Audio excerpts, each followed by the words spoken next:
সমুদ্রে গভীরে আজও কি সত্যিই লুকিয়ে আছে শ্রীকৃষ্ণের দেবীয় রথ? গুজরাটের বেতদ্বারকার নীল সমুদ্র যেন এখনও বয়ে নিয়ে চলেছে এক অদ্ভুত রহস্য। স্থানীয় জেলেদের গল্প।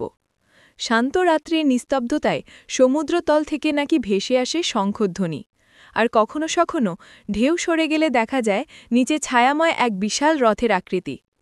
কিন্তু প্রশ্ন হল, এটা কি শুধু লোককাহিনী, নাকি সত্যিই ডুবে যাওয়া দ্বারকার সঙ্গে মিলিয়ে আছে কৃষ্ণের মহারাথের কোনো নিদর্শন? ইতিহাস বলে সমুদ্রগ্রাসে হারিয়ে গেছে এক সমৃদ্ধ নগরী। শাস্ত্র বলে দ্বারকা ছিল অলৌকিক, দেবশক্তির দ্বারা রক্ষিত, আর সমুদ্র আজও যেন তার ভিতরে লুকিয়ে রেখেছে সেই হারানো কীর্তির ছাপ। সমুদ্রের তলায় কি সত্যিই ঘুমিয়ে আছে দেবীয় রথ, নাকি রহস্যের কুয়াশায় ঢেকে থাকা এক চিরন্তন কিংবদন্তি শুধু? উত্তর এখনও অজানা, কিন্তু রহস্য তা আজও সমুদ্রের ঢেউয়ের সঙ্গে বয়ে চলে।